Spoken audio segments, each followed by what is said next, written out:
What's up, assholes? Got a good one today here with the all new Level XR. It's Mondraker's new 170 180 mil travel e-bike, 800 watt motor, aluminum frame, mullet wheel setup. This is a brand new bike. I'm actually one of the first to ride this spec. Here with Israel and Miguel out here in Elche, just outside of the Mondraker HQ. Gonna go for a rip and see what this thing's all about. So this is the Level XR spec, which just means it comes with a pretty top of the line build with the all new Öhlins suspension, the M338 fork. That's my first ride on this fork, first ride on this bike, first ride on this trails. To be honest, this maybe isn't the best test terrain wise for this level of bike. I mean, 170, 180 mil. Downhill oriented e-bike, but I was still able to get a good feel for what's going on here. Miguel gave me a great lead out. He was hauling ass, and I was super excited to ride this bike because many of you guys know I'm a huge fan of the Crafty, which is Mondraker's 150, 160 mil travel e-bike.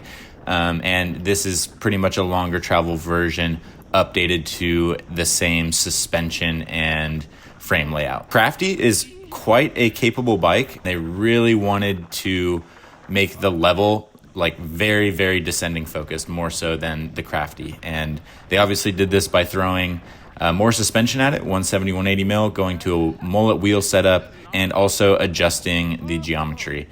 Slightly slacker head angle, but they've also gone to a shorter rear end. I am on the medium large, which is a 475 mil reach, and in this size, the bike comes with a 445 rear end. The Crafty, on the other hand, with the medium large, comes in a 455 rear end. Now, 445 is what I would consider maybe a moderate chainstay length. It definitely still isn't super short, but compared to the Crafty, this is gonna put the weight bias of the Level more rearward. It's going to allow you to get off the back in the steeps, and the bike is gonna be a little bit more flickable in the traditional sense, but you are going to sacrifice some front end grip, especially in flatter terrain, flat corners.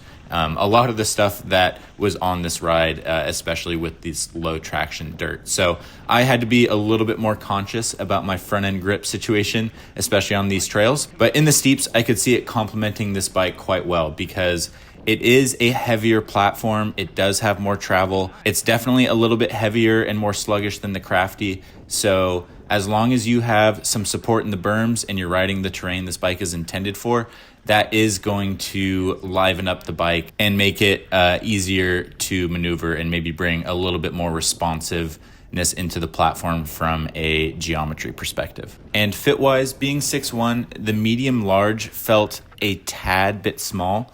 I am running a 44 mil stem instead of the 30 mil stem that Mondraker specs with their forward geometry. To me, the bike, with a bit more of a rearward weight bias, benefited from going to a more traditional stem length to get a little bit more weight on the front wheel and lengthen up the cockpit a little bit. But fit and geometry wise, this bike feels quite similar to the Crestline, but the Level feels like it has a bit of a higher front end and definitely some ride characteristic differences in the suspension and the frame flex, which I'll talk about now.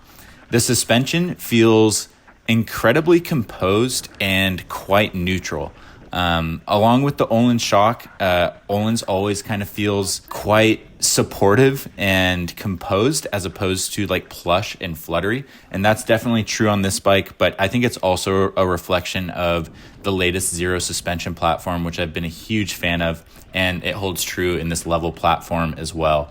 They go with a really neutral anti-rise, which I appreciate. The bike doesn't feel like it's pitching a lot under braking.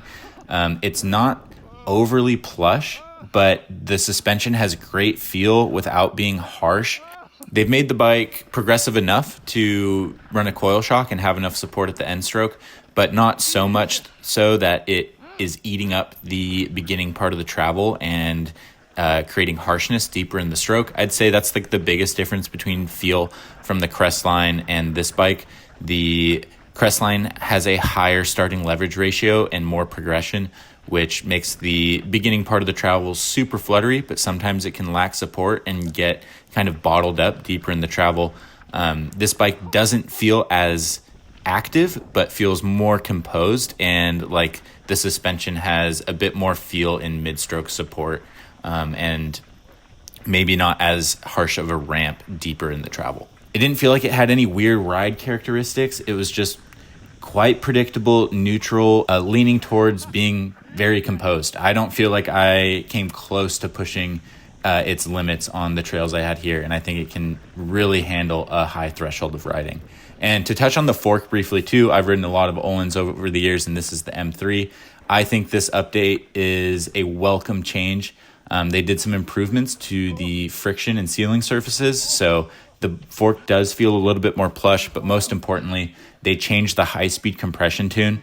On the old fork, the third click of high-speed was pretty much unusable, and it was way too harsh. And I felt like I was kind of in between clicks on where I wanted the high-speed adjustment, and I think they tuned the high-speed into a much more usable range.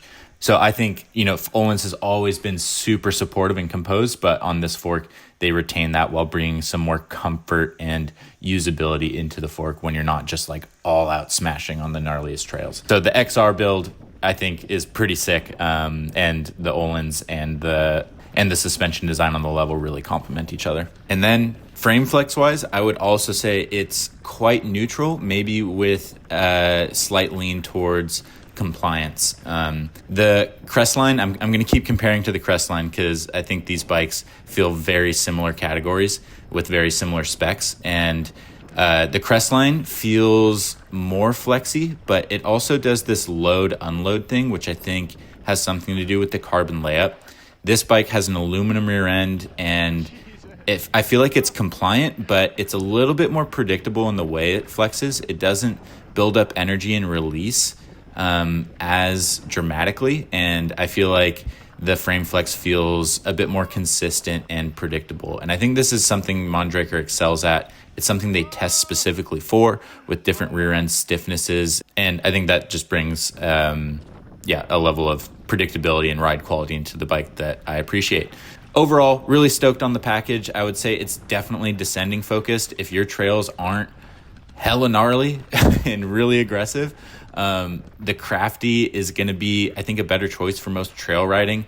But if you want to get this thing in the steeps, get something that's going to really take care of you when you're pushing it past your comfort level, and you're willing to give up a little bit of front end grip for confidence and maneuverability in really aggressive terrain, this bike's a great option. Personally, I think I would have been really stoked on the 455 rear end, but there is the large, which comes with the longer chainstay. At the very least, Mondraker understands this front to rear center ratio stuff, and this bike is a conscious choice, and they've chosen the direction to be more descending focused. So I appreciate the understanding and design vision for this bike. That's about it.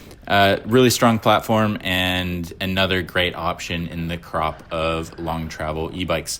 So thanks for watching, and I'll catch you guys in the next video.